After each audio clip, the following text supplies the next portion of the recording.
Montreal, Quebec, Canada, what is good? And I guess legally I should say, Montreal, Quebec, Canada, c'est bon! I love the two language thing. I think it's fantastic. I'm all about it. I love seeing the signs that are freaking huge because they have to have both things. I love the announcements that take twice as long. Oh. It's so good. And I especially love the announcements that I heard today because on my flight up here, you get the thing where they're making the announcements. Sometimes it is, sorry, it's a big stage. There was so much fun stuff to dance on. Jeez. But the announcements, they're doing on the airplane. And the thing that I experienced this time around is that I flew Air Canada, or for the French-speaking people in the crowd, Air Canada. And I only speak English. The closest I've gotten to being bilingual is taking Latin in high school. And my understanding is that when you say a proper noun, it usually kind of reverts to whatever like the base language for that person, place, organization, or whatever it is. So even if you were in a Spanish-speaking country and you're flying United, they'd be like, bienvenido, United Airlines, something like that. But I love that Air Canada doesn't want to divide the nation. So they are simultaneously both Air Canada and Air Canada. But I feel like if I lived here, I would flip it. Like if I was speaking in English, I would say like, oh yeah, so I'm taking a flight today later with Air Canada. And if I was speaking French, I'd be like, bonjour, fromage, Air Canada. But I've taken an Air Canada flight, and I'm here to do the show, and I'm so stoked to be here. We've got a very special guest. Not only is it someone that you've heard and loved on the pod, but specifically, it is TNO's designated Canadian. Make some noise for Genna Buck!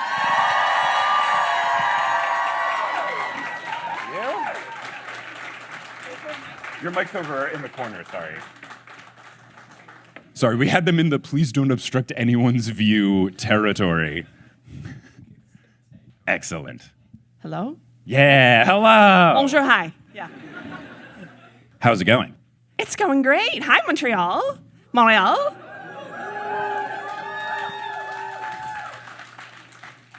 So we've got two very spicy chapters to discuss. There's so much. We should get into it because there's many things to discuss. But since you are a repeat guest, we have repeat guest questions. And we've not asked you yet, what would your nectar and ambrosia taste like? My ambrosia is most definitely baked macaroni and cheese, specifically the baked macaroni and cheese that was served at Camp Quimillac from 1998 to 2007. Okay. What happened in 2007? Did they change the recipe? Graduated high school and was no longer going to summer camp. Okay. That's better. I've heard things of certain things where it's like, they changed, they got new ownership. Today. Yeah, no, it's still the same. Okay. And my nectar is definitely when you go to a convenience store and you find a bubbly drink, a carbonated beverage, and you don't speak the language that is on it. And you find out what it is when you taste it. Okay. That's fun. And I had that experience a little bit today because I've been to Montreal a couple of different times. I knew that French was around. I didn't realize... around. I didn't realize how little its good friend English would be joining. Because I was going through the grocery store. I was going through the grocery store. The aisles were only in French with the things. I was like, I'm just going to have to walk down everyone to figure stuff out. I have no idea what any of these words are. But it was very fun to try to look up all this stuff because people were very helpful, and I had asked on Instagram, like, what snack should I be eating? And I did pick up some key essentials. I picked up various iterations of Coffee Crisp, which is top-notch. And then I'm so glad it's new, and I'm so glad I'm here for the new or nouvelle. But they make spicy all-dressed chips now. Oh, folks. I've not eaten them yet, but I have purchased 2 bags of them. So... Will they survive tonight post-show? Who's to say? But let's get into these chapters. So we're going to be covering chapters 9 and 10 of the Mark of Athena. They are Piper chapters. They are spicy, much like the all-dressed chips that I purchased. So let's get into it. Now, where we last left our heroes, it was actually the previous chapters were the Leo and Hazel adventure with Nemesis and Narcissus. But now we're back in Piper Town, and it opens with, quote, Piper didn't want to use the knife. And I would assume that this is for the mirror power and not, like, stabbing Jason. She feels alone and helpless, sitting in Jason's cabin with him, waiting for him to wake up. Jason's very pale, and she keeps replaying in her mind him getting hit in the head with the brick, and she feels awful because it only happened because he was trying to protect her from the Romans. It's so cute. It's very cute. He took a little brick for her. Piper's worried. I'm charmed. Piper's worried that even with the nectar and ambrosia that they had to force feed him, he may still lose his memories. And this time, he could lose memories of her. So it's serious. He can absolutely forget the first girlfriend. That's fine. Yeah. But honestly, this is on brand for Piper, and I love it. She overhears Coach Hedge singing war songs in his cabin next door, and narrator Piper shows Coach Hedge a little bit of love, explains their backstory in case you didn't read the previous books. Americans and your patriotic songs. We don't really have one. The closest thing we have is Barrett's Privateers, I think, probably. What's that song? What is that song? If I say, oh, the year was 1778, do people know? That's Barrett's Privateers. Welcome to Canada. Okay. You never knew. Great. Amazing. We just get things in America like we have Born in the U.S.A. and a bunch of Republicans don't realize it's an anti-America song. They're like, oh yeah, Bruce Springsteen, he loves America. It's like, this song was about hating Nixon. What are you talking about?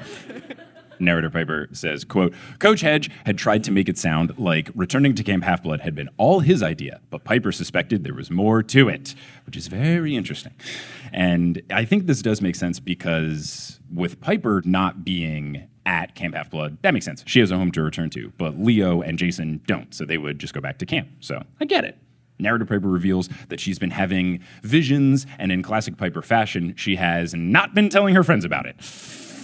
They're too spooky for her to share. So she eventually gives in to temptation and unsheaths Catoptris, which, narrator Piper reveals, means looking glass. Is that new? Did they say that? I don't know that I knew this before. If they did, I completely forgot. They said it when she found it. Okay, cool. I didn't know, but I was like, that makes sense as to how this works. I'm gonna need a nickname. Also, I'm sorry. Catoptris is not gonna stay in there. We got Fliptide. What's Catoptris? I mean, I think Catoptris sounds really cool that I like saying it. Okay. I mean, I don't know. It could be like Cat for short. Okay. Or Katy. I don't know. Yeah. Katy. Or go like the opposite. She could be Tris. Yeah. Okay. All right. Okay. We'll workshop it. First, she sees her reflection, and then after, she sees the Romans gathering in the forum with Octavian speaking to them, and she can't hear what he's saying, but she can definitely understand his anti-Greek sentiment that is coming across. He's definitely saying Greekus. Raina's off to the side, holding back her emotion, which Piper guesses could be either bitterness or anger. Narrator Piper says, quote, she'd been prepared to hate Raina, but she couldn't. During the feast in the forum, Piper had admired the way Raina kept her feelings in check. And I love this, and I really have enjoyed Raina the whole series, and it's even more pressure to put on Raina if she was going to become friends with Piper, but I would love it if the two of them did become friends. I feel like this is putting a lot on Raina's shoulders, which already have a ton on them, but I just really like her, and I would love a Raina side story, Raina becoming more of a bigger picture. Like, she's obviously not in the 7, but I just think she's fantastic, and the more the story progresses, I just think she absolutely rules. She's really good. Yeah, she's cool. So thanks to being a child of Aphrodite, Piper could immediately tell that Raina recognized Piper and Jason's relationship. And despite this, Raina was kind and calm, basically putting her camp above her own emotions. She gave the Greeks a chance even. And Piper almost feels guilty about being Jason's girlfriend, but then she remembers, well, they weren't really dating anyway, so I didn't do anything. It was casual. Just more of like they were supposed to. Like, it was suggested that they date. I also love that this is also a talent that Annabeth has. Like, a few chapters back, she just looked at Hazel and Frank and was like, oh, they've been together, but not that long. They have this like As discussed in the episode that I did for that chapter, talent. Annabeth, she was on another level. Like, she had taken a Limitless pill before that chapter. She was like, and I get it, she's the opening narrator. You got to catch everyone up to speed. Yeah. But yeah, she was... An exposition pill. She was powerful. So Piper's downtrodden because her charm speak was unable to keep the peace in the Greek/Roman meetup. And I think it was an insurmountable task, so I'm not holding anything against her. She secretly fears, though, that she didn't try hard enough because deep down, she didn't really want to befriend the Romans because she didn't want to potentially lose Jason to his old life. So she thinks that she may have mailed it in subconsciously. I really love that even demigods get imposter syndrome. Yeah. You are literally divine. I find it powers. fascinating. Yeah. I think it's really incredible. I think it's honest, and I think it's accurate character development for any person in general, but specifically a teenager in love. I think this is great. I really enjoy the characterization of Piper, and I'm curious to see what the fandom's read on her is, because I feel like you could have the situation where people don't like her because she's not necessarily just doing the things that help the hero. Like, it feels kind of like Skylar in Breaking Bad, where I remember there were some people who watched the show would be like, oh my God, she's the worst. It's like, imagine the show from her perspective, and she is not the worst. She's acting super duper rationally. So for a teenage girl to be like, yeah, I kind of like my new boyfriend and I don't want to lose him, like, that's super understandable. Yeah. So I will have to see when I finish the series, like, what the read on Piper is. But I don't want to get into the fandom stuff because I like living in the world where I basically like everyone. And I don't want to find out it's like, oh, people know I can't spoil you. I cannot fall through the trapdoor. I only read up to where Mike is reading. Yeah, this is fun. So both of us are in the what's going on area. Speculating. So the scene on the blade shifts. And I love Uncle Rick introducing more and more things that basically just allow our main characters to see what's going on with other people. I think it's great. Like, you need it in any YA The magic book. Video feed? Yeah, look. Why is it magic?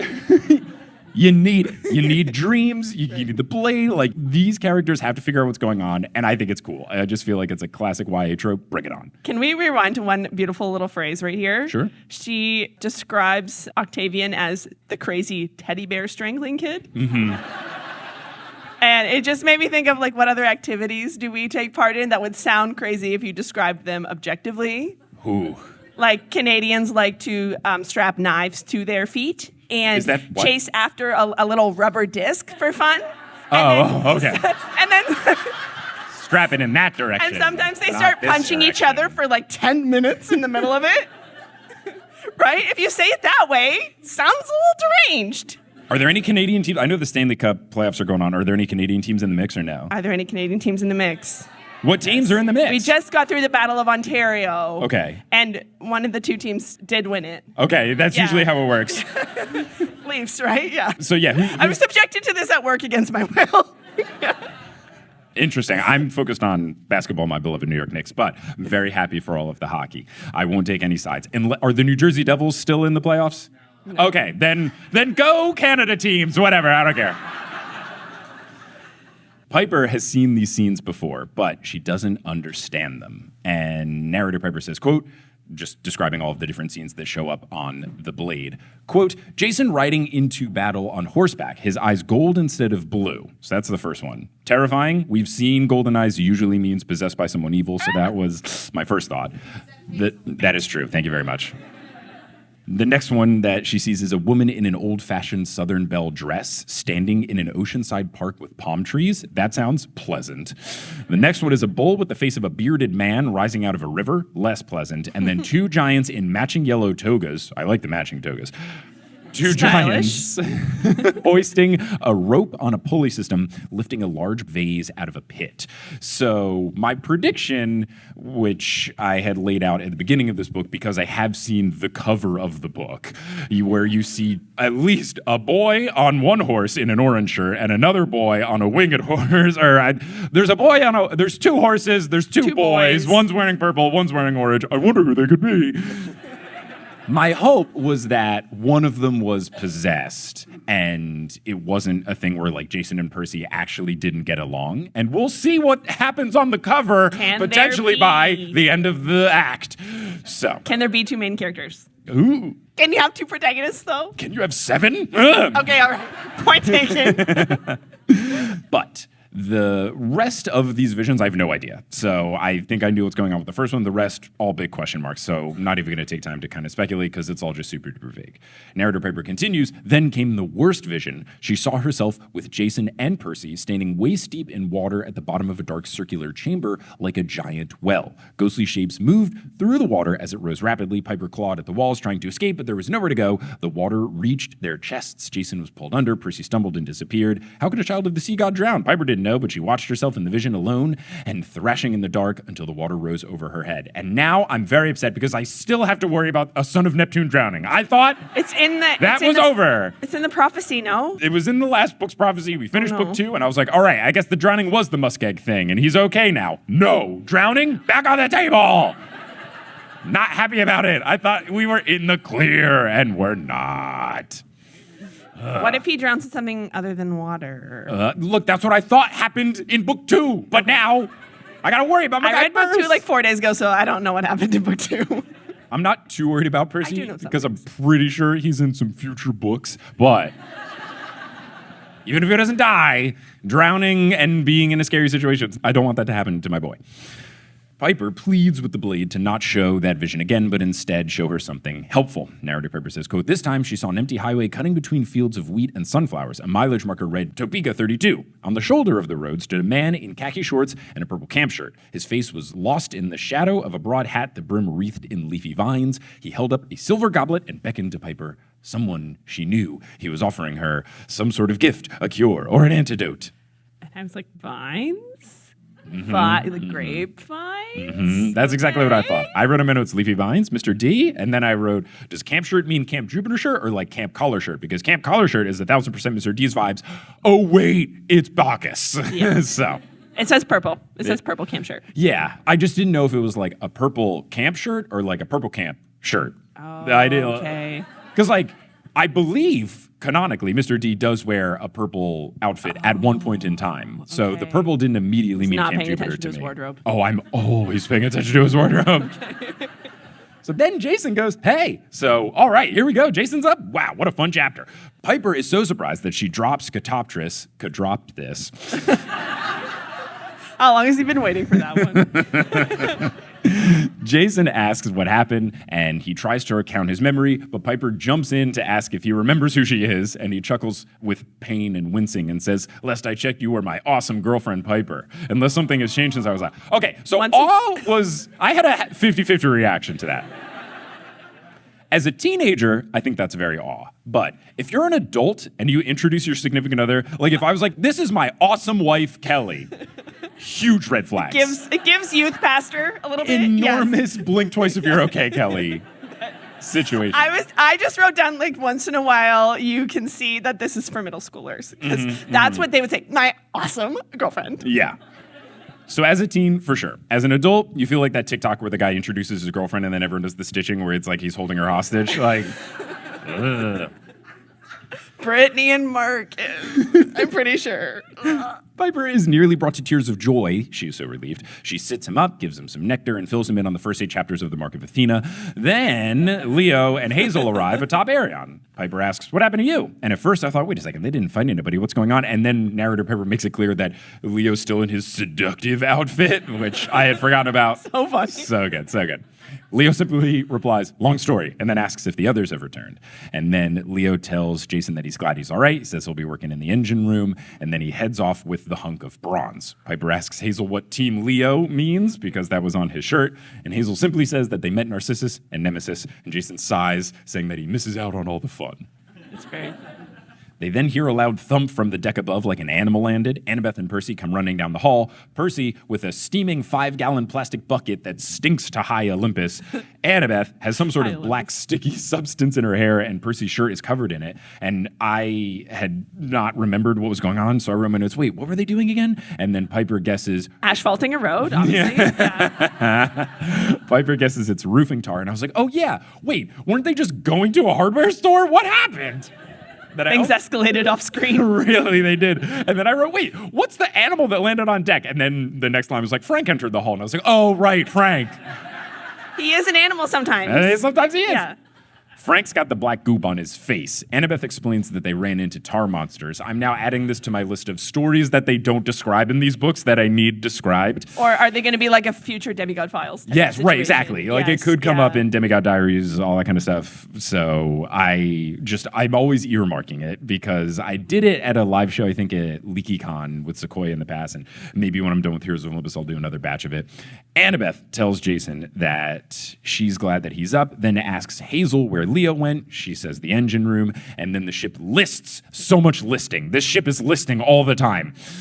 It lists to the port side, which we all know if that's the left or the right. We definitely know, and we didn't need to look it up. The crew stumbles. Percy almost drops the tar bucket. He asks what's going on, and Hazel relays that they may have angered every single nymph on the lake. So Percy says, all right, fine, I'll deal with the water spirits. And then he gives the tar to Frank and Annabeth and instructs them to go help Leo. Hazel's left behind to deal with her seasickness. She runs off, presumably to hurl, which is fantastic. Relatable. That's me. That's always me in every situation. Yeah. I'm usually very good about it. I've only had that happen one time when I went whale watching with Kelly in Australia. And it was like a stormy day, but it was like the last day of the season. So we went, and we didn't learn until after I had thrown up from the person working on the boat that sitting in the back of the boat closer to the engine has less of the effect. Really? Okay. We were sitting in the front of the boat because it was closest to the window, and my seasickness knowledge was just from I get car sickness, and I was like, oh, if I sit in the front seat at the window, it's better. Opposite. It's opposite. It was like a 2-hour boat ride, and an hour and a half in, the lady was like, oh yeah, and you're like, I was not doing well, Kelly was not doing well. With like 30 minutes left, she was like, oh, you could sit in the back, by the way, it's less intense. And we're like, why did you not tell us this when we were asking for help earlier? Building. God, just very confusing. Anyway, she's off. Great. Jason and Piper stay below deck. Piper feels like a bit of a useless hero. She hears everyone doing their jobs, and then eventually the engine starts up. The oars begin to move. The ship ascends, and Leo comes out looking rough, but probably more attractive than his intentional grease. Like if he's got the authentic greasy boy look. The mechanic, the tousled mechanic look. Yeah. Yes. Also, I really feel for Piper. If your power is super flirting, it's not always helpful, right? In battle, less so. Right. I guess, she is not only, but most useful when they have adversaries or potential friends to discuss. But when it's just the seven doing stuff, she's like, what's going on? Yeah. Someone's like shooting you. Oh my God. She can still attack, but like I'm just saying, like when it comes to like we all need to fix the ship and everyone can do different things. I guess Piper could have gone out and helped Percy with the fighting. At least she tells the water spirits like, no, it's okay. But she can't leave Jason, obviously. Leo calls for a meeting in the mess hall in an hour, and then Hedge takes the helm. The seven sit down. It's the first time that they've all done so, which is fun. Piper thinks that she should be relieved that they're all here together, but she now realizes with everyone here, oh crap, we actually have to do the thing. And as a procrastinator, relatable. My God, that really hit. So relatable. There's tension in the air. There's this situation where Percy and Jason try to sit in the same chair and they have a little stare down, and then they let Annabeth Main sit character there. off. Main character off. Who's going to be the main character? What they definitely need to do, them seating the chair to Annabeth, they need to start making Annabeth the de facto leader as much as possible. Like, it's just the smartest decision. Just let her call the shots. She's the bigger, better planner anyway, so just, like, let her do it. It'll be okay. So after they debrief everybody on the separate Salt Lake City adventures, Leo asks, okay, where to now? The ship is fixed enough to fly, but not enough to fly across the Atlantic Ocean, so we should probably have a proper landing and repairing before we do it. Narrator Piper then says, quote, Percy was eating a piece of pie, which for some reason was completely blue, filling crust and even the whipped cream. Oh, Piper, you have so much to learn. That would be weird. That would be weird. Also, they don't have an equivalent. They don't eat purple food, right? Well, I mean, it's not even like, Percy's just the one guy who's like, blue, please, because... Right. It never grew out of being 8 years old where you're like, blue raspberry, my favorite That's fruit. Really good headcanon. I don't think I realized that. Like, it doesn't have any power. He just likes it. It's just... He just likes it. It's a comfortable thing. And, like, I get this. Like, my favorite color is pink. I love getting... If there's any sort of clothing item that comes in pink, I want it. But, like, for food, it is a little strange. First, he says they got to get away from Camp Jupiter. He cites that Jason saw eagles in Salt Lake City. That's proof that the Romans are hot on their pursuit. So Piper then... lets her guilt come out, and she checks that going back and trying to reason with the Romans is off the table, adding that perhaps maybe she didn't try hard enough with her charm speak, and Jason grabs her hand and assures her that it wasn't her fault, and then he adds, it also wasn't Leo's fault, this is all Gia. And I love Jason. I think he's still great. Doing Gia? Oh, I will never stop. I will never say. I don't make anyone else do it. You don't have to do it, but I'm going to. I've been listening to the audio. It is Gaia. Oh right, yeah, the audiobook. They do it too. No, they say Gaia. No, they say Gia. In the they are re-recording the audiobooks, so maybe the new ones, but the OG ones they say Gia. That's what sparked this joke that I'll never stop doing. So Piper wants to try and explain this, that Gia's behind everything, to the Romans. But Annabeth says, with no proof and no answer for what actually transpired, there's no way they're going to go for that. That's such a tall task. Hazel agrees. Piper notices that Hazel's plate, which was first just saltine crackers, classic sickness food, is now surrounded with rubies She's as so well. me. Yeah. Well, oh, yeah. Got to get the saltines, the ice chips, the Gatorade, all this Ginger ale. Ginger ale, yes. Gosh, that was always good. Yeah, I love the, soda is healthy when you have an upset stomach. Piper thinks back to the visions from her blade, specifically the one of her drowning in the black water, and it makes her think of a Cherokee tale that her grandpa told her about water cannibals that hunt mortals with invisible arrows and drown small children. What a fun story to tell. I mean, if the point is don't frolic in the river by yourself unsupervised, respect bodies of water, because it might eat you, but with a literal cannibal demon. Okay. Very effective. Piper agrees with Hazel that they should move on as time is ticking, and Hazel relays that Nemesis told them that they only have 6 days until Nico dies and Rome is destroyed. Percy wonders why 6 days. It's because it's a Percy Jackson book, Percy. Yeah. And it's almost a solstice. It's almost a solstice, but there's no solstice this time around, so we need new artificial solstice because it's in between. And is Nico not in the underworld sometimes? He's just down there, no? Yeah, I mean, he was doing his classic Nico thing where he's like, you guys have fun. I'm doing something else that you'll learn about in 15 chapters. Right, yeah. So, but he goes to the underworld, but he's not dead. He's just with the dead. Yes, he was traveling specifically to try to find a back entrance to find the doors of death. A different way in, and then he got trapped, and we know he's trapped because Thanatos and I think Alcyonius mentioned it, but we know Nico's in trouble, so we gotta go help him out. And now from Nemesis, we know 6 days and Rome's gonna be destroyed. No one can answer why 6 days and why destroying Rome. Don't worry about it. Yeah, just all good. Piper breaks the silence by explaining that she's been having visions, and she only details the one of the two giants being dressed alike. Maybe they're twins, they look very similar. Annabeth says that lines up with Ella's prophecy because it was something about twins snuffing out. Twins are in there. And Percy then tells Annabeth that Juno told him that Annabeth has a tough, potentially impossible task ahead of her in Rome. But Percy, being the good boyfriend that he is, the awesome boyfriend that he is, says that he believes in her and he thinks she can do it no matter what. They're so loved up right now. It's the newly reunited Annabeth and Percy. Everybody else hates their guts right now. Yeah, I mean, see them in the room, they're turning around. Piper definitely has feelings about it. Annabeth says that Raina was about to explain a legend about Athena that could be the explanation behind why the Greeks and the Romans never get along, but then the attack began, and that made Chiron very happy. Leo and Hazel get a little bit nervous, and then Leo says, oh yeah, Nemesis mentioned something similar, an old score needing to be settled, and Hazel recalls specifically that it was an old wrong that needs to be avenged. So very ominous, very vague. Percy asks Jason if he's ever heard of a legend like that, since Percy was only a praetor for, quote, 2 hours. And Jason, who narrator Piper reveals now has clammy hands, says, I'm not sure. I'll give it some thought. Super duper convincing Jason. Would you like to play poker against me?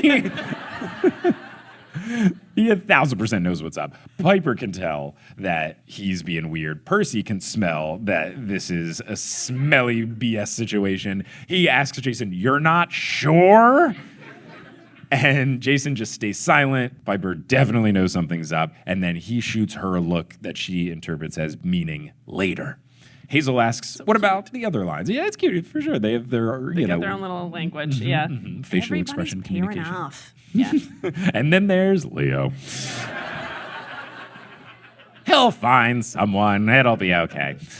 Hazel asks, what about the other lines, like twins snuff out the angel's breath, who holds the key to endless death? And Frank continues, giant's bane stands golden pale, won through pain from a woven jail. And Leo's picking up what I was putting down earlier, that a giant's bane should be good for them. And I'm picking up what I remember about a canonical Wishbone episode about what's taking place vis-a-vis woven jail. I don't want to fall down this trapdoor because I think I might know what's about to happen. No, go for it. Because if you who's the predict goddess it, honestly, it's chill. of weaving? Athena. Oh, No. What? Starts with an A. Oh, Arachne. Arachne. Okay, And yeah. who does Arachne have very severe beef with? Athena. Ooh, that's really good. According to Wishbone, I obviously haven't read the real Greek No, myth. hey. I read From Ovid via Wishbone. From other sources, the Percy Jackson books, and then another one which people asked me to stop talking about for spoiler purposes. I do know about the story of Arachne in this, so like that's a really good one. I like that. That's good. That's very, very good. But even Battle of the Labyrinth, it was a whole thing. So that's in our universe, canonically established. That's a really great thought. Woven? Yeah, wow. That well done. And we'll move on in case anyone makes a reaction. I love though, the lighting in here is fantastic. I can't see anybody's facial reactions. They asked, they're like, do you want the house lights up? And I was like, no, because I did a show recently on the Midwest Tour. Oh, no. But there was... Eye contact. There was one of them where I could see everybody's face. So the whole time I had to like look not at faces because if I made a prediction, like I didn't want someone to be like... So, I'm used to teach in a classroom, so I'm used to doing the thing where you gently rest your eyes on different people. It's not from like an awkward thing. I've performed improv comedy for years. I have to deal with like people looking displeased in a crowd. But the canonical improv experience. It's more of just I don't really not laughing. I know my face is very expressive, so like if I accidentally get something right or wrong, I don't want people to make the reaction. So it just like made my job harder. This is great. I can see the outlines of everyone's heads, but not the faces. Yeah, I can see hair. Bespectacled people. I can see hair. I can see head shapes. That's it. All right, you all look great. But yeah, Leo thinks, okay, well, if it's a giant's bane, we don't like the giants, so they should be our friend, right? Leo thinks maybe it even is something that helps get the gods back together and could fix their whole Roman-Greek back and forth situation. And Percy thinks that could be good because we need the gods to kill the giants. That's the whole thing. God plus demigod equals giant killing. Jason asks, what about Frank and Hazel? They just killed somebody, the giant, without... It's different. He was in Canada. Yeah, Doesn't count. I like that we're here in Canada for it because Frank basically goes, yeah, Alcides was a special case because he was only immortal in the territory of his rebirth, not Canada, magical land of Canada. And he got to deliver the best line in the entire series so far. Welcome to Canada, idiot. It's so good. It's so good. It's so good. Obviously, by nature of the show, can understand, but we did that for an episode and I was like, if I had saved this for Montreal, that would have been so fun. But welcome to Canada, idiot. Fantastic. But Frank even, I think, says, as much as I'd love to drag everyone to Canada and kill them, it's not going to work. Air Canada's booked up. We can't just get everybody on there and just go to Canada. Or Air Canada. So they have to figure it out. It does kind of feel like Uncle Rick just being like, yada, yada, I needed book 2 to work. Yeah. Canada kills you right now. I'll allow it. Piper first wonders what the Romans think of the Camp Half-Blood images in the mess hall because they're playing in the background. So she wonders, because they have no tie to it, what do the Roman campers think of this? But then she starts wondering about the other prophecy lines. Leo says the first step, regardless of all the wondering and positing, is that they got a touchdown in the morning to finish the repairs. Annabeth suggested they do it close to a city so that if they need supplies, they can go somewhere. But she wants it to be somewhere out of the way so that Romans have a tough time finding them. She asks for suggestions, and Piper recalls her vision with the man in purple beckoning in front of a sign that says Topeka 32. And she asks, well, how do you guys feel about Kansas? And that's a sneak diss for Kansas. For Kansas context, do you know of Kansas? Can you relate it to another Canadian one, or should I just vibe describe? What's the Kansas of Canada? Wow. Saskatchewan. Okay. Yeah. No one said anything else except for Saskatchewan. I think that's because it's the Prairie Province, and we know about Kansas because of Wizard of Oz. Okay. Right? Oh, yeah. okay. Gotcha. Great. Good. I love that that's translated. Wow. That was over 100 people saying Saskatchewan. Incredible. Well, that is the end of chapter 9, which I've retitled, I Have Knife-mares. I can't beat that. Do you have a retitling? I neglected the homework. That's okay. I need some help. I feel like everybody's a couple except for it's like Leo and the lovers. Yeah, good. I love it. All right, let's continue on. We'll go now into chapter 10, which is also called Piper, which we will also retitle. It opens with, quote, Piper had trouble falling asleep, and I wrote, ooh, more dreams? But we'll see. First, what kept her up was Hedge. He was doing all these wild antics to keep everyone quiet after lights out, but he's so intense with it that it just keeps everybody awake. Me as a camp counselor, for sure. She stares at the ceiling, marveling at how Leo programmed the cabin to auto-adjust to each person's preferred temperature. And as someone whose first thing that they do when they go into a hotel room is hit the down cold button until it runs out, and when it stops at a particular degree, like usually it stops at Fahrenheit, I apologize, like 68, and if it gets below that, it's like, oh, wow. But I will say that when you got to do the Celsius ones, like I think the metric system for the most part is way better. You got decimals, tens, it's so much smarter. Celsius for temperature, not great. When you have to go up and down on a thermostat and the unit goes by 0.2, I think we need a new unit of measurement. Okay, but 0, that's when the roads freeze. Yes. At 0, it's practical for the Canadians. I guess for Canada, it makes sense because like 0 Fahrenheit, Difference between rain and snow is 0. Okay. It's kind of key. Yeah, it's a big part of our culture. Yeah. Yeah. Yeah. I can see it. But I just talking about what the temperature is and is it over or under 0? Mm-hmm. Yeah, it's this kind of key Canadian pastime. Okay, all right. Yeah. I'll allow it. Apologizing and talking about whether it's over or under 0. Yeah. Also, side note: especially the Jupiter campers, do they make human businesses? Because like you could just pretend that you're so good at HVAC. If that was your power, if you can just magically adjust the temperature. Do you mean the Hephaestus kids? Yeah, or like just people who have these powers. Like, don't demigods like start human businesses with their powers? Oh, look. You could just be so good at thermostat. Yeah. Trick them into using magic without telling them? That's interesting. It's interesting. So the mattresses and pillows also have Pegasus down in them, which Leo assured her that no Pegasi were harmed in the making of the pillows and the mattresses. And then there's also a bronze light that adjusts to the preferred light levels of whoever's in the room, and it has pinholes in it that make constellations on the wall. Now, this is a point I've raised earlier. Weren't they late by like a couple of hours to the big fight? Do you feel like Leo could have done slightly less? He's like, oh, guys, the ship isn't ready yet. He's detail-oriented. Make these things after the Feast of Fortuna. Come on, man. He doesn't have an engineering degree like you. And it doesn't take an engineering degree to be able to write a list of essentials and added bonuses. Okay. We need ship to fly. We don't need fun pillows. No. God, wild. So, the second thing that was keeping Piper up was everything that was on her mind. But thankfully, the gentle rocking of the boat, the listing, it sends her off to dreamland. Except it's not dreamland because she wakes up to the breakfast bell after having 0 dreams. Leo announces that they are landing after poking his head through, with his eyes poking through his closed hands that aren't really closed. And he asks, are you decent? Which, high-risk game. Some people don't wear pajamas to sleep, but she is wearing pajamas. He chides her for wearing Power Ranger pajamas, and she says that they aren't Power Rangers, they're Cherokee Eagles, which makes no sense. I was going to say. What? I have not seen a Cherokee Eagle. I have seen a regular eagle, and I've seen many episodes of the Power Rangers. They don't have wings. They don't look the same at all. They don't have wings. They don't have beaks. They don't have feathers. And eagles don't have jumpsuits of various colors of the rainbow. It doesn't track. I was kind of wondering, are they some kind of sports team? But as far as I can tell, they're not.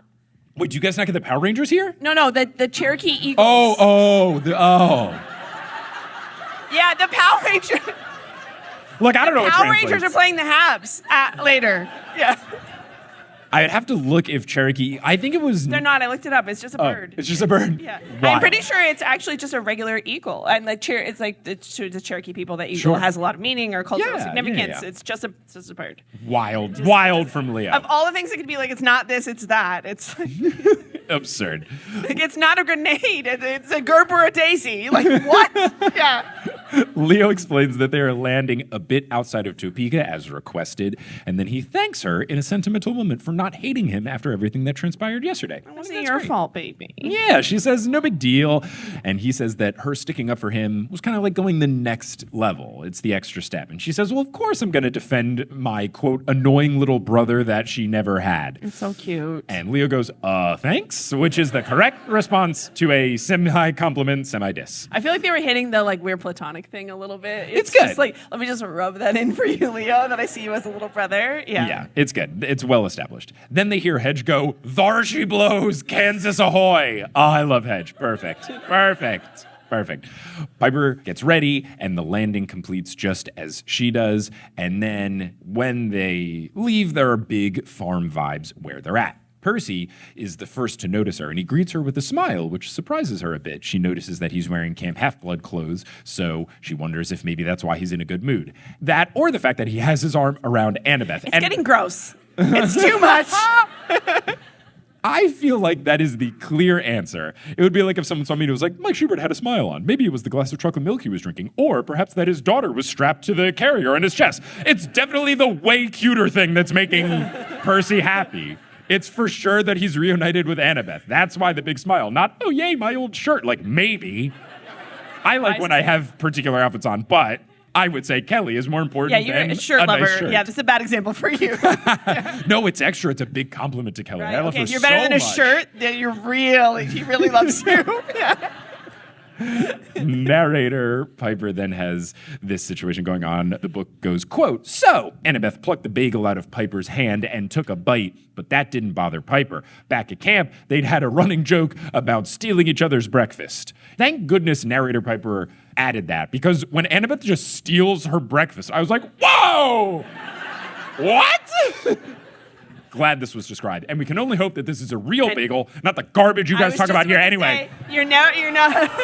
Thank you, person clapping. I was going to say, was she taking one of your fluffy monstrosities? I've seen so many that's supposedly advertisements for these garbage bagels that you have here. They're perfectly fine. But go to New York, go to the bagels that I recommend on my website. I had New York bagels. They're like weirdly fluffy. It's like a loaf of bread and a bagel. You're describing a better bagel. And we gotta continue. We have had the same argument on the podcast that everyone here has listened to. I'm pretty sure this is the third bagel beef.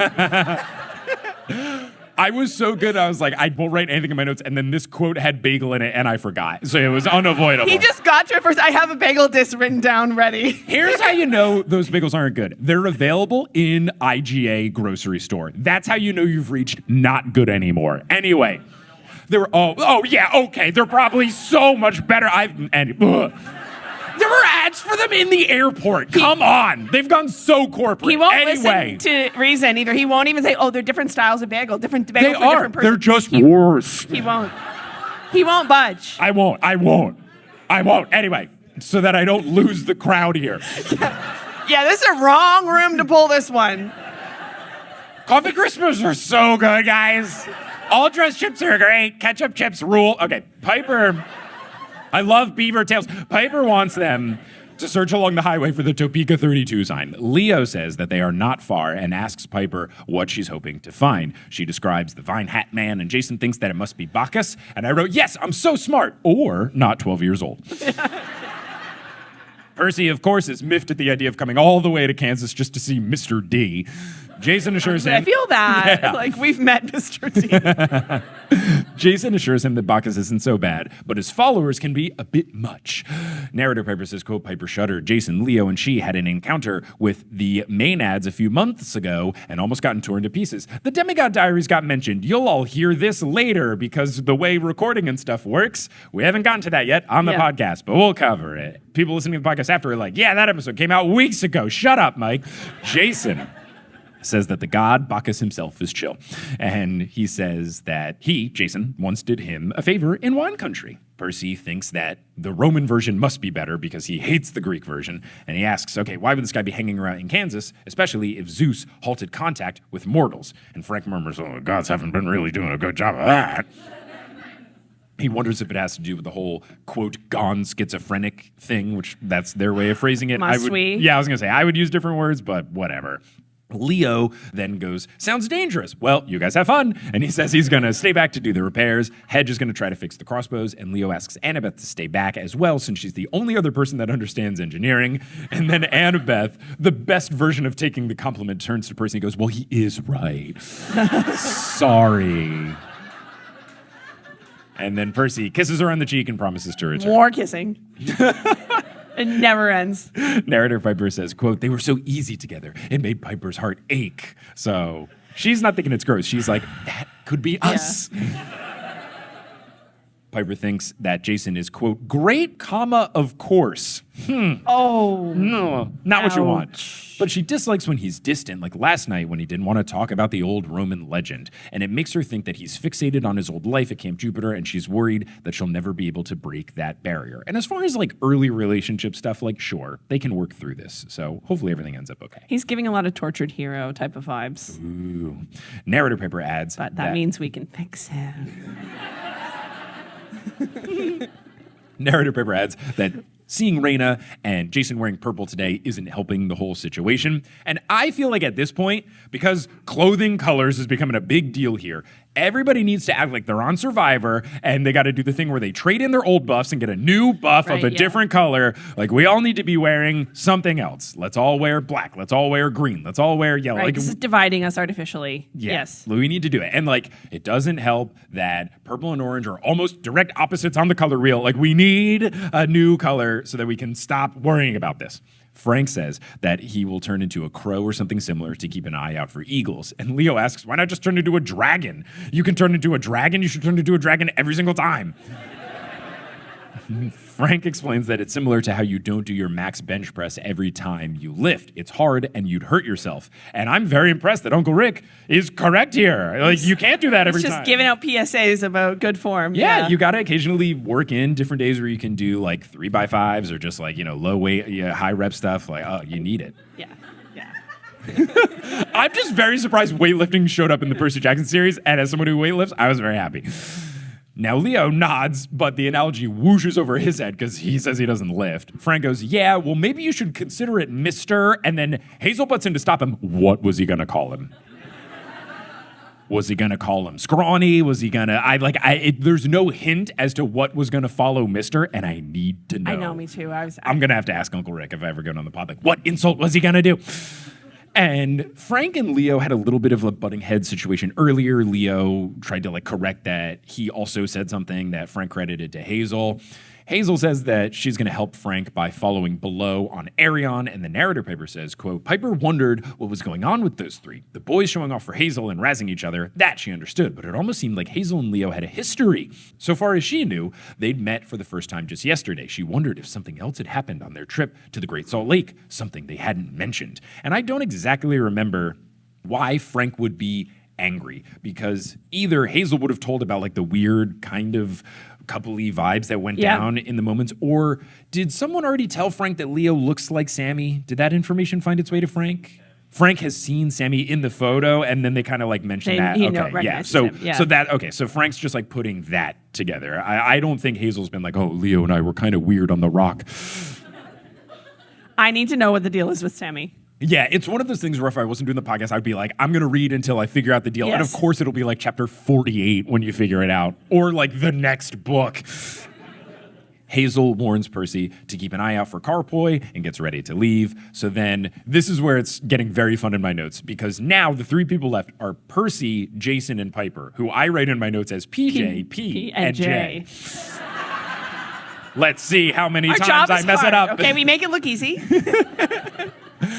The plan is for Jason to talk with Bacchus since he's on the best terms with him, but Piper is going to lead the journey since she knows what the vision should look like. She worries that the drowning incident with the three of them could happen here, and I'm wondering, should she just make sure that the three of them are never alone together? What are you doing? Oh, hey guys, this really serious thing Let's reenact the vision, just for fun. Let's see what happens. Make sure if you guys see a well, we jump in it. So, narrator Piper then says, quote, Leo had said they were close. His idea of close needed some work, and I've been hit personally because I'm a monster with this, because I learned to drive in Texas, which is a very highway-bound part of America. A 15-minute drive is close. Anything that's 45 minutes or under is manageable. You'll do day trips. Cars are a prison, yeah.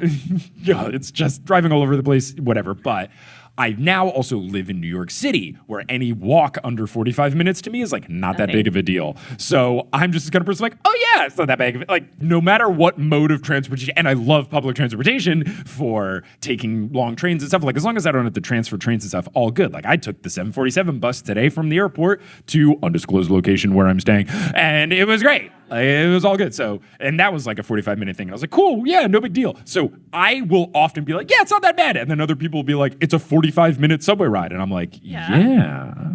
The time will pass anyway. You like bring a book. What is, huh? Like, bring your headphones. Listen to a cool podcast. I can recommend 6 of them. Last and Curious, wherever you get your podcast. Come on, get it. It's on the Patreon shop, thelastandthecurio.us. It's good. They trudge for half a mile and see a sign that lets them know that they are still 8 miles away. You know, you get a little bit of narrator Piper mentioning how Jason looks. He's looking a little bit better, and he is now looking kind of down the road. And I was thinking, ooh, is he going to call for Tempest? This would be very cool. And after ruling out hitchhiking, he says that he can call a friend. And Percy goes, oh, yeah? Me too. Let's see whose friend gets here first. Percy, stop. They can't. Stop, Percy. The main character off, two main character, 2 off. I know you're competitive. I get it. But come on, he's on your team. You can't do this. Be competitive with him in other low-stakes things. The stakes are too high to be the best boy. So narrative Piper lets us know that Jason has only successfully summoned... It's never too high. Have you heard of war? It goes all the way to the top. It's always boy versus boy. Don't do it. Come on, man. Narrative Piper lets us know that Jason has only summoned Tempest successfully 3 times since the Wolf House. So with clear skies out today, she's not sure that it's going to work. Percy just closes his eyes in focus, and now Piper can get a good look at him because he's closing his eyes so she can stare him up and down. And she thinks that he doesn't look that impressive. Quote, he wasn't really Piper's type. If she'd seen him in the mall somewhere, she probably would have thought he was a skater, cute in a scruffy way, a little on the wild side, definitely a troublemaker. But you can see why Annabeth likes him and why Percy needs Annabeth in his life, which is her way of saying Annabeth's boring and Percy doesn't have his crap together. I was really charmed by this. I was like, oh, a Sk8r Boi. That's nice, yeah. But Piper says, see you later, boy. The thunder cracks. And Jason goes, soon, with a smile. Percy replies, too late, and Blackjack is approaching. And she, Piper, has never seen a Black Pegasus before. Percy introduces the other 2 to Blackjack. He nickers. Percy says, maybe later. Piper asks, what does he want? And Percy says, donuts. Always donuts. He says, Blackjack can carry all 3 of us, but then a mini cyclone appears and out pops Tempest. It rears and whinnies, causing Blackjack to back up a bit, but Percy assures Blackjack that Tempest is a friend. And then Percy goes, nice ride, Grace. Is this a Fast and Furious movie? It's giving that vibe. Fast and the Curious, wherever you can get it. Percy and Jason then climb aboard their steeds. Then Piper joins Jason. Even though she doesn't love riding on Tempest, she toughs it out for her boyfriend. They arrive at the marker pretty quickly. Percy says there's no sign of wine dude, and then, yes, I love this trope, a voice from the fields goes, I beg your pardon. Perfect.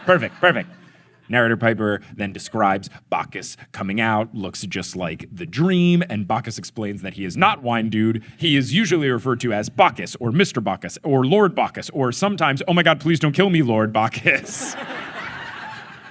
Percy tells him that he looks different. Bacchus has no idea what he's talking about. He asks where Ceres is. Percy goes, what Ceres? And then Jason goes, oh, no. He's probably talking about who you would call Demeter. And then Jason goes, Lord Bacchus, do you remember me? I helped you with that missing leopard in Sonoma. And then Bacchus goes, yes, John Green. 1, I love that this thing has transferred over to Bacchus. 2, definitely an intentional usage of John Green to do the YA author. I love it. And then Jason goes, Jason Grace. And Bacchus goes, whatever. Yes, perfect. He even does it in his Roman form. So good. I'm so glad. He asks Jason if Ceres sent them, and he says no, and asks if he was expecting her, and Bacchus laughs and says, I didn't come to Kansas to party. He said that Ceres requested a council of war here. The crops aren't doing so well. The Carpoi are in revolt, so they're trying to find a unified front for all of the crops and the grains and the plants. Percy asks if he's going to arm grapes with tiny assault rifles, and Bacchus goes, have we met? Percy explains the whole Greek thing and all that, and because he starts describing the Greek version, Bacchus kind of flashes and flickers into the Greek form and tells him to stop it. Percy says, you being all grumpy and stuff, that sounds normal. And Bacchus then says to him, I'm shocked that the Greek version of me didn't turn you into a dolphin yet. And Percy goes, it was discussed. But then he adds that he thinks he was too lazy to do it, and Piper's absolutely mortified, thinking that Percy is only making things worse. She tries to chime in to smooth things over. Jason warns her to be careful. She shoots him a "I've got this" look, and she says that they are here for his guidance. She's trying to be very respectful, and it does work. He thinks she's very well-spoken, and then starts describing an ideal party. He starts with "I would avoid karaoke." Whoa. Come on, man. He then thinks that theme parties in general are out. Quote, people are looking for a simple, low-key affair with locally produced organic snacks. And then she interrupts that they're not looking for party advice, though she says it is very helpful. Yeah. She needs help. Always smoothing things over. Yeah. And he's basically like, look, I don't know that I really do quests. Not really my thing anymore. She describes the goblet, and he had summoned Diet Pepsi from thin air. Percy's like, what? And he's like, huh? But he says, I've been given strict orders not to give any minors wine, so if you see me with a silver goblet, I don't really know what that's all about. He explains that he did fight in the First Giant War. Percy is surprised that he can fight. Piper wishes that Percy didn't sound so surprised about this. Yeah, that's rude. And after saying this, Bacchus's Pepsi turns into a 5-foot staff covered in ivy topped in a pine cone, and Piper explains a thrisis to distract him from walloping Percy over the head with it. And it works. Bacchus goes, oh, I'm glad someone in your group is smart. And he goes on about the war, saying that he fought alongside Heracles, which is Heracles. He even can't even get that right. So good. Heracles / Hercules / Heracles. And he says that he killed the giants Ephialtes and Otis. Obviously, I'll ask Dr. I will Boy, not be remembering those. They'll come back later. He says that they're brothers, so I wrote, ooh, twins? And Wait a Piper kind of puts this all together, and she then asks, is there any chance that they're twins? And Bacchus confirms, and then Piper shoots a look at Jason. So Piper says that Bacchus must be a part of their quest, and this is where he says, I don't really do quests. I'm not a demigod anymore. I've been elevated to god status. And she reminds him, well, giants, in order to kill them, you need gods and demigods working together. We can be the demigods, you can be the gods. And she thinks that the twins are waiting for them in Rome, and she wants his help to kill them. But the way she said it was, you have to help us. And he says, I don't have to do anything. Still grumpy. Mm-hmm. He's still my Mr. D. He explains that he only helps people that give him a proper tribute, and that hasn't happened in centuries. Piper doesn't like the sound of a tribute. Percy asks the question that she's too scared to ask, what kind? What is it? And he says, nothing that you can handle, but he will give them free advice. Quote, seek out Gia's son, Phorcys? Again, gotta ask Dr. Moya. He always hated his mother, not that I can blame him. He didn't have much use for his siblings, the twins, either. You'll find him in the city they named after that heroine, Atalanta. And Piper asks if he means Atlanta, and Bacchus confirms. I know that like one is Greek and one is Roman, they're so close, so sure. Jason asks, wait, is Phorcys a giant or a titan? And Bacchus laughs and says neither, and then says, seek out the saltwater. And Percy goes, saltwater in Atlanta?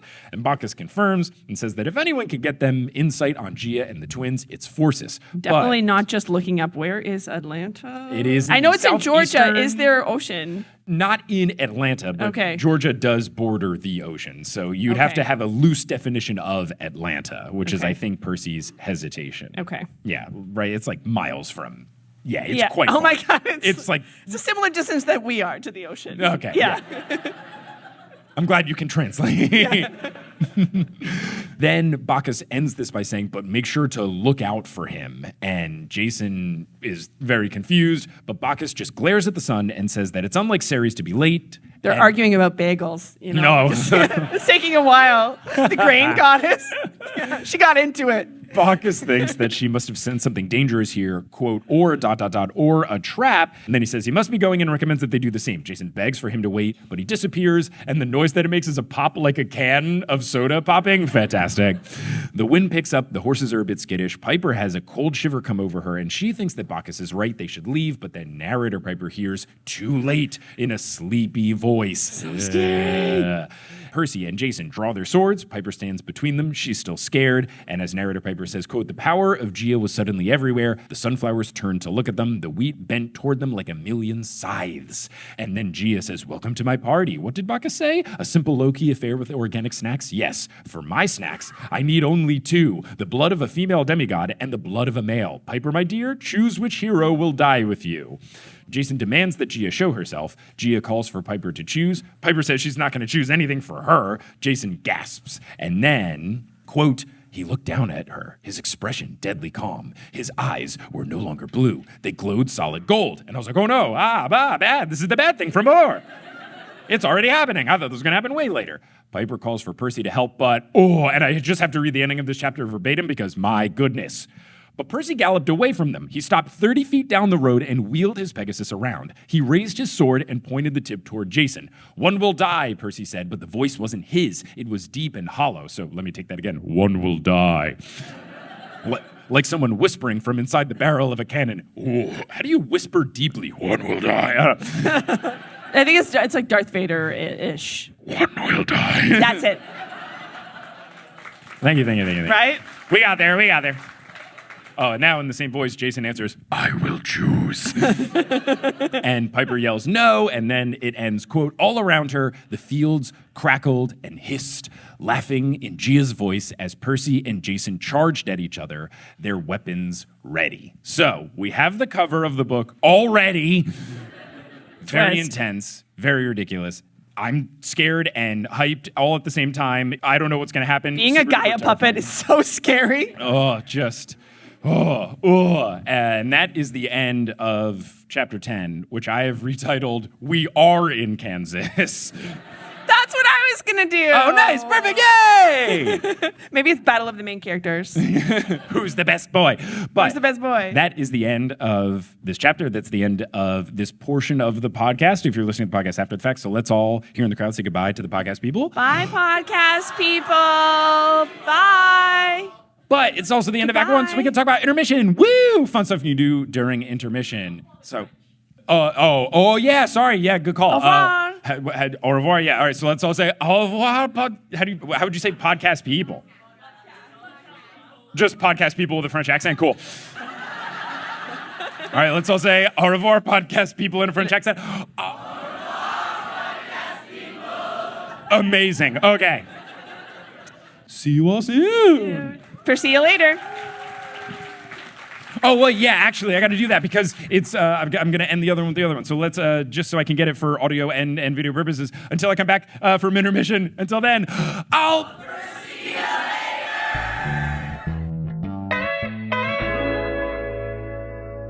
Hello and welcome to the Marks of Athena New York City edition, but not Shubio edition. I'm coming to you from our apartment, but I'm coming to you from the floor near our front door. If you listened to our mid-roll break last time, you know that the closet near the front door did not work, and I ended up doing my recording of the mid-roll break from the bathroom as ASMR mic, and it was still a little bit echoey, so I'm instead this time trying in the little front entryway, still trying to distance myself from where the baby is sleeping and where from the Kelly is sleeping to not disrupt either of them. But let's talk about some updates with the podcast.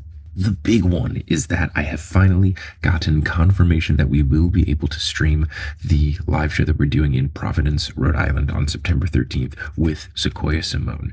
And what we're going to do for that stream is the ending of the Mark of Athena, which I do know has some big whoa ending. I don't know what it is. I will live read the whoa ending on stage so everyone will be able to see and hear my genuine reaction in the moment. We're going to put live stream tickets up for sale on Wednesday, August 6th, and you can get those tickets at thenewestolympian.com/live.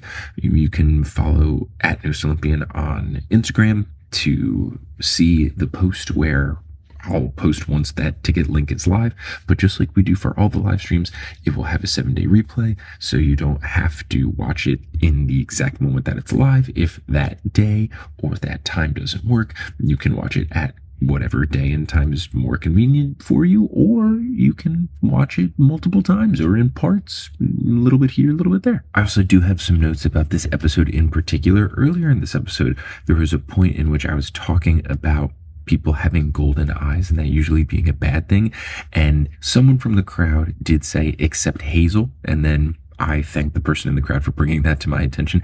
I didn't know if that was super clear in the audio, so if you're wondering what that exchange was, it was someone saying except for Hazel.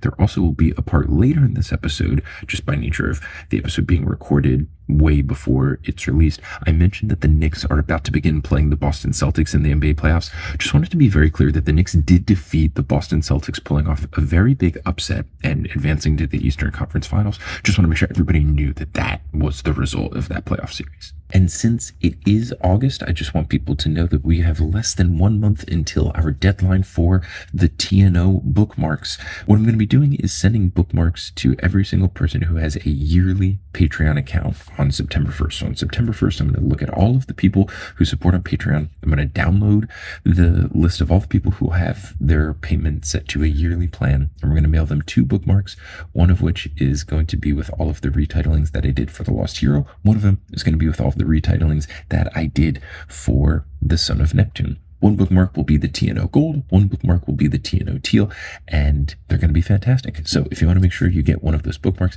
just make sure that you are signed up for an annual payment plan with the Patreon over at thenewsolympian.com/Patreon before September 1st. And an added bonus of signing up for an annual plan is that you get 15% off per month. So you're getting bookmark stuff, you're getting savings if you are planning on sticking around for the full year anyway. Win-win. Now, speaking of the Patreon, I'm going to give a shout out to the folks who have joined our Patreon most recently. So shout out to our new Sk8r tier patrons, Sawyer Dietz Creek, Maria N, and Anna27. And shout out to our newest demigod tier patron, Maggie Garcia. Thank you all so much for your support. May Apollo bless you that if you are ever applying sunscreen before a beach trip, you don't miss one particular spot that just gets burned really badly and makes a strange tan line for the remainder of the trip. Now, if you're all caught up on the newest Olympian and you're looking for some new content to consume, you're in luck because I make a whole bunch of content. One of the things that I make a little bit different from the podcast space is a D&D stream that I do with some other podcasters called 20 to Midnight. We did this stream for a while and we are finishing up like our first big arc, and you can watch all of the previous videos of it if you go to our YouTube channel. It's 20 to Midnight, 20 Midnight, and it's a fantastic story where we are playing as some heroes trying to save the world with an ever-ticking clock towards doom, but it's very fun. I play a bard. It's been an absolute blast, and I'm excited to see how this main story concludes. We'll be streaming that this week, actually, getting really close to the ending there, and you can check that out by searching for 20 to Midnight on YouTube or on Twitch. Now, unless you're listening on Patreon where you get access to ad-free episodes, you're going to hear words from a few sponsors who make it feasible for me to be a full-time podcaster. Some of those ads will be read by me, such as by one of our new return sponsors, Quinns. They make fantastic clothes, but some of the ads won't be read by me, and those are inserted locally. So if you live in Finland, don't be surprised if you hear an ad in Finnish or Swedish. But once those ads are complete, we'll get back into this episode of The Newest Olympian, which has a very fun and often Canadian-themed Q&A.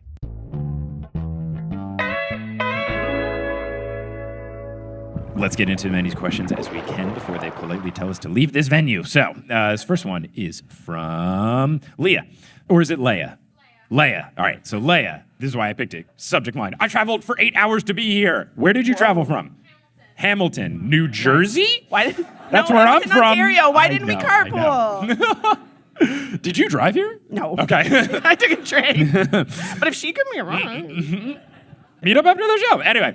Hi, welcome to Canada. I've been listening to your podcast since 2018.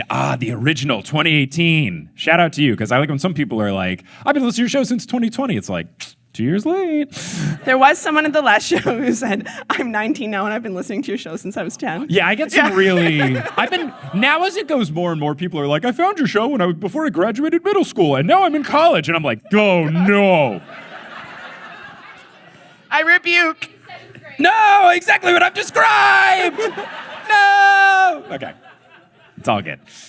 Hi, welcome to Canada. I've been listening to your podcast since 2018. It's so cool to find and see you in person. My favorite Mike Schubert podcast is Meddling Adults. So which for the PJO? It's a good show. It's a good show. I'm working on season 5, I promise. Mike Schubert podcast is Meddling Adults. So which of the PJO and HP characters do you think would be the best and the worst at the show, both solving mysteries and the silly points? P.S. Get a butter tart. I tried. And I didn't find any butter tarts. I found things that were like similar to butter tarts, but they weren't called butter tarts. I don't think they're huge in Quebec. It might have been called the tarte soupe. And I was like, that means sugar tart. They're a little different. Yeah. Okay, but Next time I can get my hands on one, I will get my hands on one. Now, if I'm thinking of PJOHP people who would be best at it, I feel like Annabeth and Hermione are obviously like best options. Harry's going to be the worst at it because he's always just going to guess like the first person. Who's best at what? At this show. Best at worst at the show. Oh, at meddling adults. Oh, at meddling adults. If they're on meddling adults, the main character people. I think Leo would be good at bonus points. I don't think he would be good at guessing. I feel like Hazel and Frank would both be pretty solid because I feel like they were quite adept at kind of figuring things out as they were on the quest. Piper didn't feel pretty strong about guessing what happened next. Jason was too busy worrying about who he is. So I feel like those are kind of the strong It's definitely folks. Annabeth. She's the mystery solver. Yeah, I think that Octavian would be really bad, but he'd be like really convicted about his thoughts. He would be like so it's sure. worse when you think you're good and you are and bad. he would be so wrong. Okay. You drag the vibe down. This one is from Clementine. And it says, hi, Mike. So happy you're finally here in Montreal. With our recent election. No. Oh, wait. It's not political. Okay. I was wondering what you think of each PJO character would use as a campaign slogan if they were running for something. For example, Roman could have slogans while running for Praetor, and I guess we can headcanon Camp Half-Blood as elections for Camp Head Counselor. So anyway, camp slogans, puns are more than welcome. And who are we kidding? We all know Annabeth is the best leader anyway and would win any election. Okay. True. Slogans. So this is something I do know, but I have not read it yet. But I've just seen enough stuff like that. All the ladies love Leo is a thing. And I really thought it was going to come up in that Narcissus chapter, and it didn't against all odds. I controlled F for duh ladies, and it didn't show up. So I feel like he would do something of like all the people, because he doesn't want to only get a percentage of the votes. All the people love Leo feels like that would be a thing.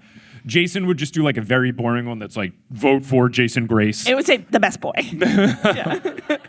Yeah, I feel like Annabeth would just, her slogan wouldn't be catchy. It would just like be like to the matter of like, Annabeth Chase, I am the best candidate. Yeah. Or like the only logical choice. Annabeth Chase, have you seen the other people here? Yeah. And then if Grover was running, Grover feels ripe for a pun. Like he would put something in. He would call himself the GOAT probably as well. That's it. Yeah. Yeah. And then I don't know about slogans, but I know Percy would obviously incorporate a lot of blue into his posters, which I know means a different thing in Canada. Not as good as what it means where we're at in America. Any other puns? I think it would be something like govern swimmingly. Yeah. I could see Hedge doing something like, don't hedge your bets. Like there's stuff in there. There's stuff in there. Oh, yes, good. This one's from, is it Mel or Melly with the subject line, NYC bagels are better? Mel. Correct. Bait. Hi, Mike. I wrote down 2 questions. Feel free to answer one or both. 1, we all know you have strong opinions about bagels. Oh, God. No, not even this talking again. about Montreal versus New York. That's correct. Oh, my gosh. If the 7 were Montreal bagels, just kidding, New York bagels are better, what kind of bagel would they be? Okay, so there's types of bagels. We can just talk about different bagel toppings. We don't have to agree which is better or worse. So, bagel types. I feel like Annabeth's going to be a whole wheat everything bagel because she's got a little bit of everything, and it is the most correct choice for bagel. Leo's going to be a sweet one. He's going to pick like a French toast bagel or a cinnamon raisin bagel or something. Percy's going to be one of those bagels that's food coloring blue. It's got to be, yeah, that's true. Piper's going to particularly be like one of those like, like bagel with cream cheese and like cucumbers, like a veggie bagel. Which one's the vegetarian? Is Piper the veg one who's vegetarian? Yes, okay, yes. So she would be some sort of like She's having the veggie from Kettleman's. Yeah, a little avocado spread, like something like that. Jason would just be a plain bagel with butter or plain bagel with cream cheese. The default, man. Right. The default bagel. Yes. Factory settings. And then Frank. Ooh. Frank is Canadian. So he's the Montreal. Maple, yeah, okay. The maple bagel. Oh, my the beloved maple bagel. Frank. Yeah, that's a thing. Okay. Yep. Okay, great. I thought you were going to give him the skinny sesame bagel, the Montreal one. It could be that, but maple flavored. That exists too. Okay, boom. We found it. Great. Yeah. All right, let's go Frank. to the next one. Oh, okay. To contrast, this one is subject line, Justice for Montreal Bagels.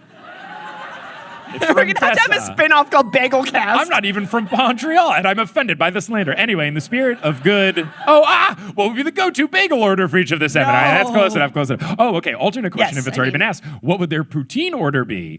Classic Italian, shawarma, smoked meat, etc. So I'm going to defer to you because I do not know the actual answer. But if you were wondering, wow, Mike felt really Canadian in this act, it is because I ate poutine during intermission. I saw him stuff it in his face myself. It happened. Specifically... fusion poutine, where it's poutine from an Indian restaurant. It's good. It's good. Is it just Indian food on top of fries? Yes. Yes. That's Is why that it's good. the best poutine I've ever had? Yes. But I've had like classic poutine from Montreal, don't worry. I've had some in Montreal. Shawarma poutine does sound very fun. I didn't know that was a thing, and now I'm intrigued. But classic poutine, I'm guessing. As the vegetarian, I will do you go to like Smoke Soap for Piper, the roasted mushrooms, the green peas, the vegetarian gravy. Cool. It's so good. Mm-hmm. All right. Any other thoughts? I have like no idea except like classic Jason because... I was gonna say, I'm just gonna turn into me listing Now, things Frank that are good as on top of poutine. What does Frank want as the Canadian? What's Frank? Oh, a getting? Canadian would definitely be like the green peppers, bacon, sliced tomato. Ooh. Ooh. That's what they call the tomato at my local. That's what they call that order at my local poutinerie. They call that le Canadien. So it's like a Canadian. The crowd disagrees. Like a Canadian pizza, which that is an Ontario thing, I think. That's what Ontario, Canadian pizza is called. It's like bacon and green peppers and I think pepperoni. I don't know. I'm vegetarian. I don't eat that one. But just trying to make it extra Canadian. You could have a breakfast poutine with maple syrup and scrambled eggs. Extremely good. Delicious. Smoked meat feels up Leo's alley, so we can end on that before we anger the crowd and they start tearing Genna limb from limb. Started a civil war. They're going to have another referendum. That's a little Canadian joke for you.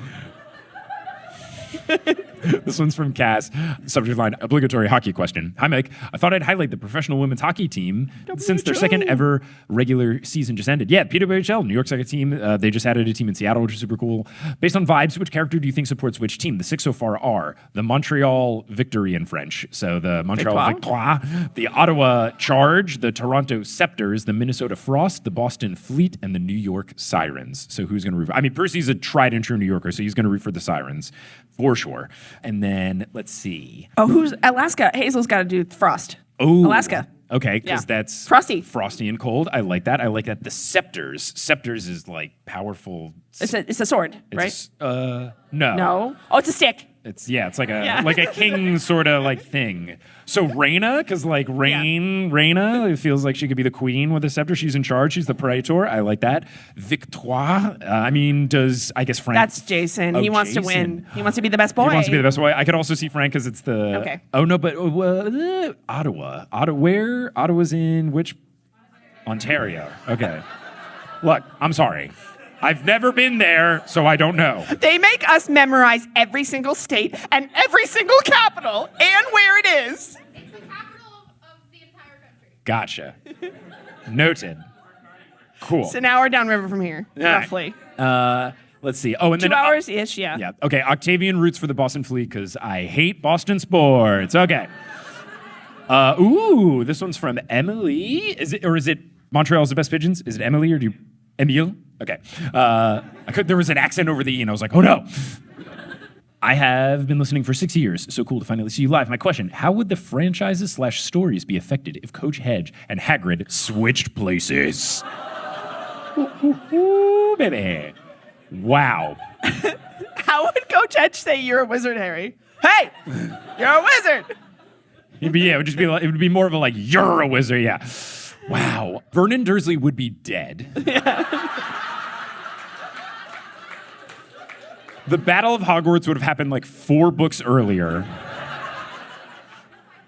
But I feel like more of the kids would have survived. Yeah.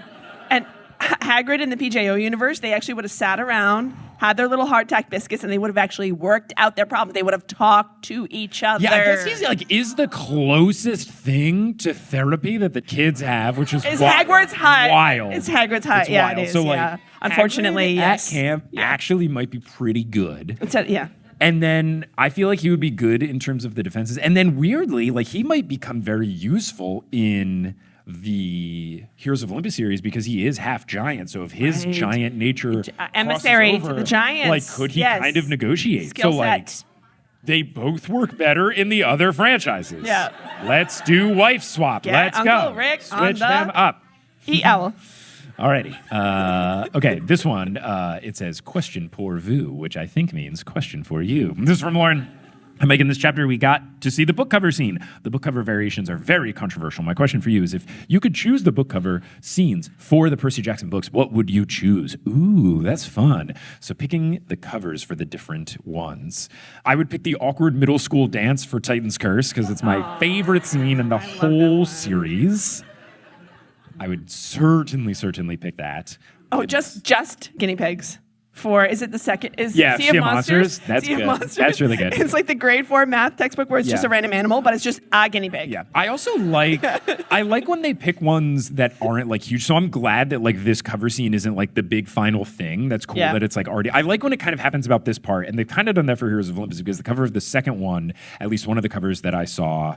Oh no, yeah, the cover that I had was Percy in the ice. So that's like way towards the end. But then another cover I saw, one of the newer ones, is Frank, Hazel, and Percy on the boat as they're leaving California. And that's cool because that happens about 10-ish chapters in. Yeah. So I think that's one I would pick for maybe the first book, maybe when they're going through the river Styx with Charon. I think that could be a fun one where it's like, who's this guy in this fancy suit? And what's all these like failed abstract, dreams? just stack of blue pancakes. Oh, that'll happen when it's like the 75th anniversary and they've run out of all the different art to do and they go for the like simplified version ones. Yeah, I like that. That's really good. A stack of blue pancakes is fun. I have vision. No, you do. Trying to think of other ones. But I would keep trying to pick things that aren't like the most more. Oh, maybe Battle of the Labyrinth. Like there's the point when they have to choose when it splits and it was like Grover and Tyson go one way and then Percy and Annabeth go the other way. Like, so the splitting that feels very labyrinthian.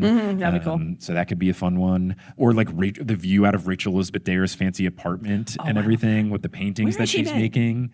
She's like, I'm the Oracle. Bye, guys. I got to go to Clarion Ladies Academy. Right. Yeah. Okay. Subject line. Have you gotten to see the Montreal pigeons? I haven't, but I feel like I should look out. I saw one today. He was glorious. Okay. This is from Vega and Rhiannon. Gravy Gate. Hi, Mike. Thanks for giving me an excuse to visit Montreal. I'm from the States. Oh, which one? Oh, cool. Sorry that I made fun of your sports teams.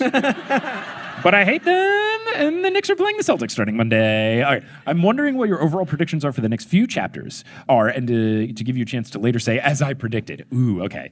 So yeah, we've got a fight between Percy and Jason. I don't love it. I would imagine that they both make it out. I would guess like the immediate resolution is I feel like Piper, because she's been worrying about her charm speak not working, I could see her charm speak saving the day in this situation. So that would be my thought there. And then as far as like continuing on, they need to go to Atlanta. So I feel like they'll go to Atlanta. I would imagine, given that Phineas, when they went to Portland, it was like, oh, it's Phineas, and he was a bad seer person, helped them out.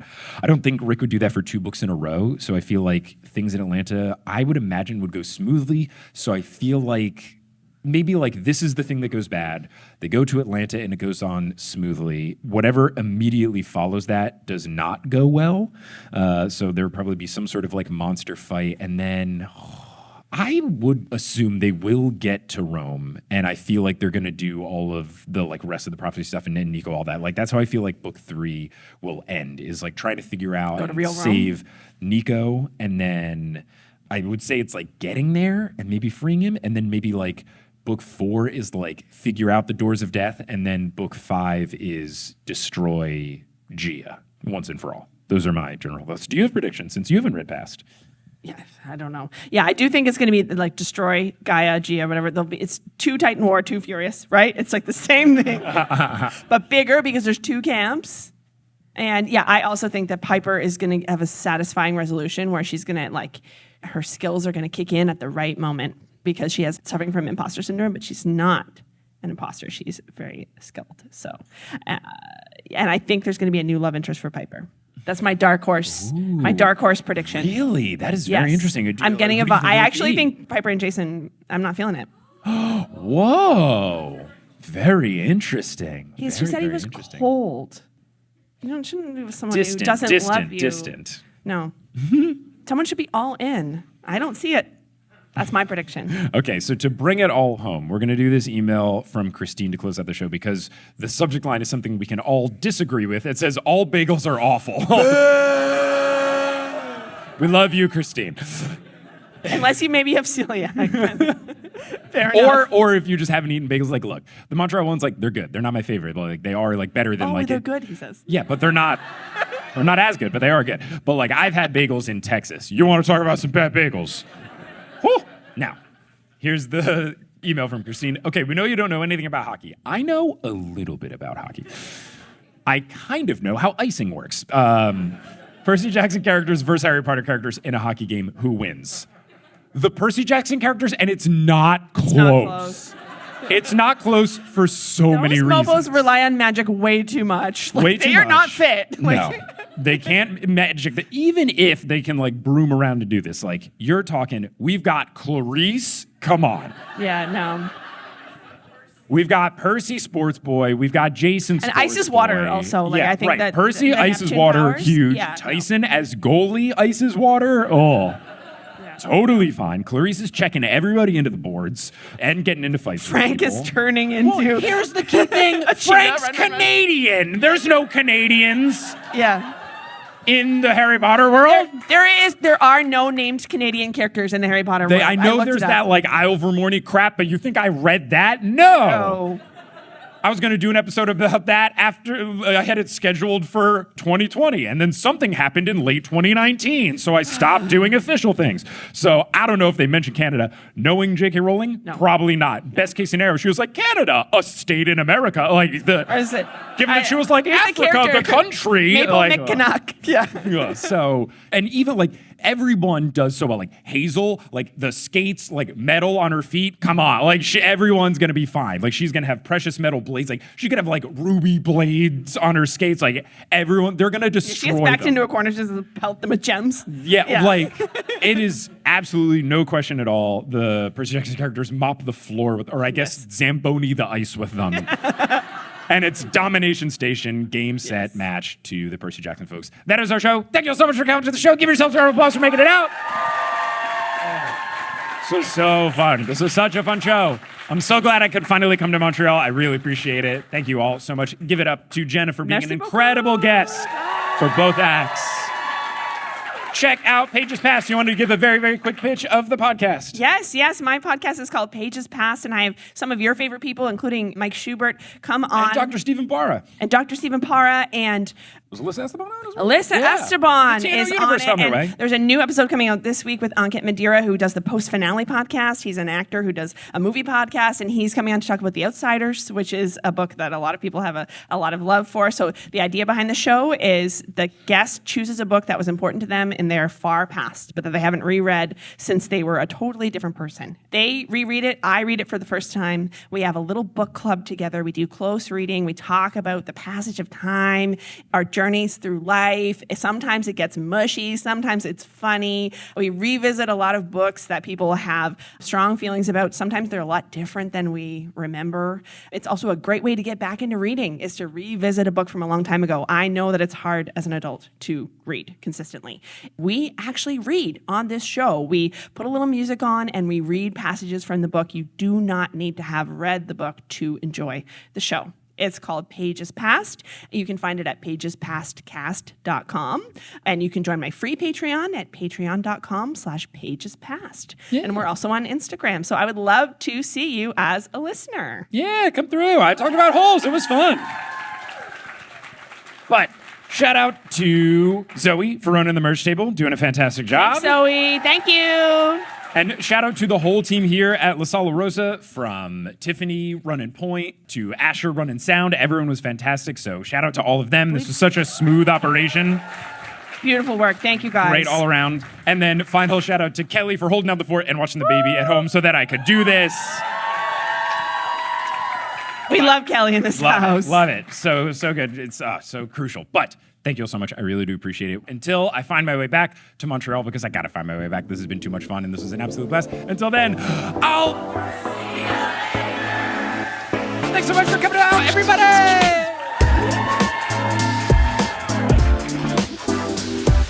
Hello. Thank you so much for listening to this episode of The Newest Olympian. This podcast is created, hosted, and produced by me, Mike Schubert. I also run the social media and the website. Our editor is Sk8r Boi. The music is by Bettina Campamanis and Brandon Grugel, and the art is by Sk8r Boi.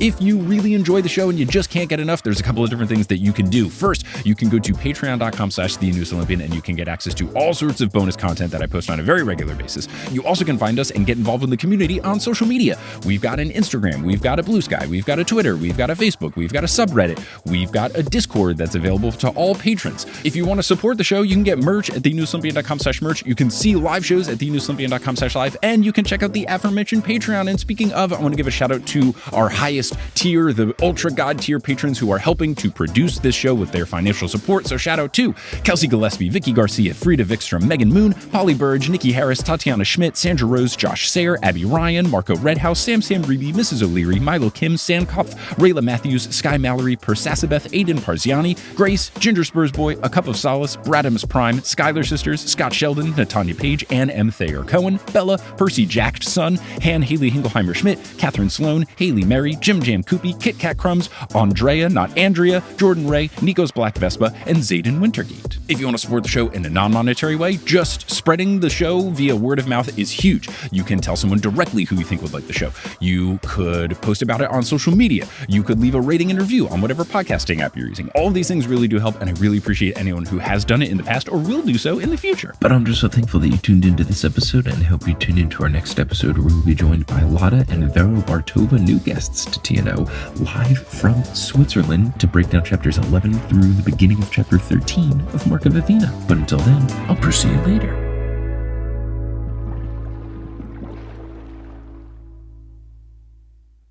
Hey everyone, how's it going? It's me, ASMR Mike. So here by the front door to the apartment, there's some things I can move around for this ASMR Mike segment. Here's the baby monitor, which I have near the laptop just in case. Here's a shoe rack that we have near the front door. It has a handle and like a little door that we can close and latch so that the baby can't get into the shoes. Here's a cardboard box that we're going to recycle. Here's a Zoran Mondani door flyer that we keep on the inside of the door. Just as a nice reminder that all hope is not lost.